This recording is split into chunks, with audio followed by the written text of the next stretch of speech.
Hi guys, welcome back to my YouTube channel. If you're new here, I'm Marissa, and today I'm going to be sharing with you guys some tips on weight loss that worked for me, and hopefully they will work for you. Currently, I have lost a total of 10 pounds in 2.5, almost, I think it's actually 3 months now.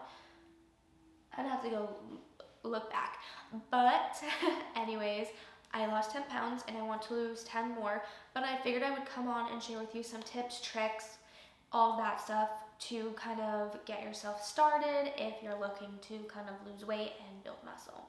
Tip number 1 is to macro count. Now, this is not necessary, but it is necessary in a way if you're trying to kind of lose weight and kind of lose fat and build muscle, because you want to be cautious of how much protein you're putting into your body, how much carbs, fats, all that stuff, everything that makes up a macro, obviously, how many calories you should be eating. So obviously you should be counting your macros, because if you're trying to lose weight, you should be in a calorie deficit. Use the First Form app. It is great. It's $12.99 a month though, but I think that it's so worth it because you do get your own personal advisor, and he or she is there for you. They'll chat with you. They respond really quick if you have any questions, concerns. If you want to get more recipes or anything like that, you're kind of stuck, they're there to help you get to your goals. I think that is great. I think a lot of these other like macro counting apps just don't do it. You will put in your age, your weight, what you're trying to do, if you're trying to lose weight, gain weight, or maintain, and you kind of get to pick, do you want higher fat and a low carb like macro plan, or vice versa, high carb, low fat. So obviously the protein is going to be the highest, and then you get to decide between your fat and carbs. So what I do is I'm a higher carb than fat, but it is different for everybody. So don't go by what I do, because it's totally different than what is going to be best for you, and kind of based on your diet already and all that jazz. Want to make sure you are in a caloric deficit, and sometimes it's hard to know if you're not counting macros and like putting your meals in. Number 2 is to meal prep. I swear this has saved my life. I've meal prepped for the past 3 months now, and it's a lifesaver. Now, I don't meal prep like the entire week because I don't like to eat, food that's like 4 days old, or like 5-7 days old, and it's hard to like reheat certain things. So what I do is I meal prep 4 days. So I will go ahead and plan out my meals, and I will meal prep for 4 days, and then I'll do the next 4. That way, like in 8 days, I'm not eating something that I made 8 days ago.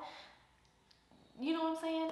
And that way I can kind of repeat meals but don't get sick of it. So I like to repeat meals twice out of the 4 days. So there's gonna be 2 and 2, and then I like alternate them because I'll get sick of eating like chicken and rice for 8 days straight.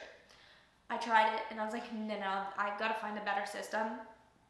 And I did, which is meal prepping only 4 days. So sometimes you get into this mindset of like, I don't know what to eat. So you just kind of start picking on stuff. And then you're not really sure how many calories that was. You're not really sure, like how much did I do of that? I don't remember. Where I'm meal prepping is, this is the exact, it is, 500 calories.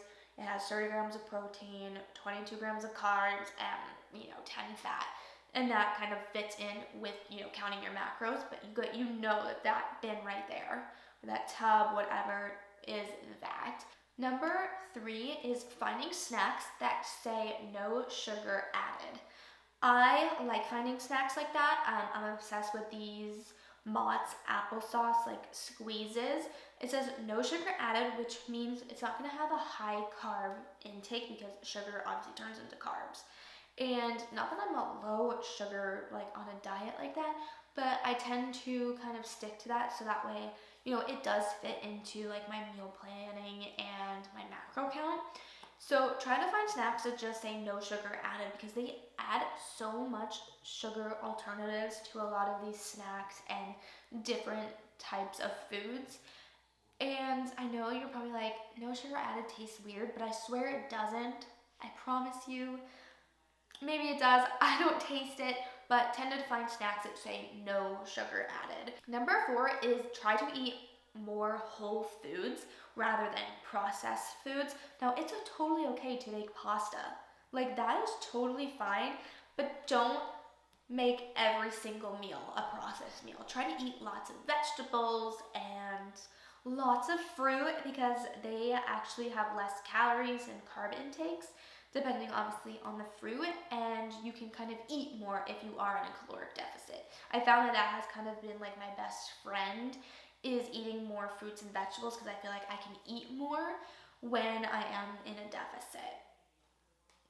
So definitely we want to be cautious of what we put into our bodies, and all these processed foods are not good for us at all, but you can eat them in moderation, obviously, because like I love good pasta, okay? Like I love my penne pasta, and actually some meals I'll make penne pasta with some turkey, ground turkey and some sauce, and it fits right into my macros, but we obviously want to be, eating proportionally. Another tip, I've sort of lost count. Another tip is to drink at least 1 gallon of water every single day, okay? Water is going to be your best friend in losing weight, also keeping your body hydrated, your skin clear, glowy. Okay, I drink about 1.5 gallons a day. I believe you should be drinking, how many ounces?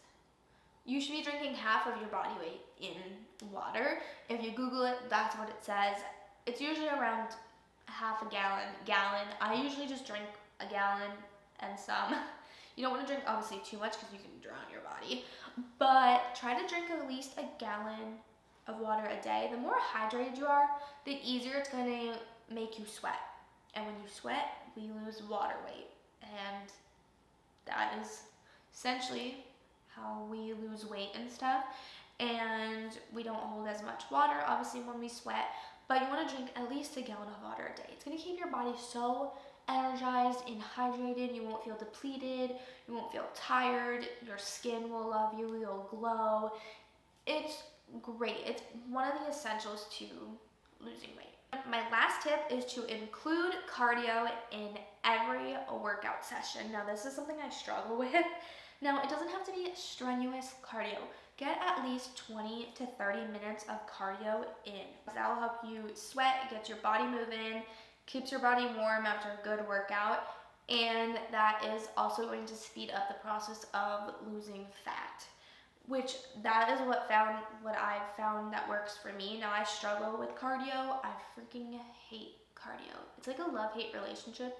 I hate doing it, but I love how it makes me feel afterwards. It makes you feel amazing, and it just, gets all the sweat going and dripping, and when we sweat more, we lose water weight. So yes, I just feel like it is important to get your heart moving, your blood flowing. Now, if you can't do it after every single workout, no worries, but try to do it most days that you're working out. I just think that it just helps speed up the process, and again, it keeps you healthy, keeps your heart moving, and it's just what I found that works best for me. That is it for these tips and tricks on like losing weight and all that. I'll show my before and after right now. 10 pounds down, like I said, and still going strong. So I hope you guys enjoyed this video. Thumbs up, subscribe, and I will see you guys in my next one. Bye.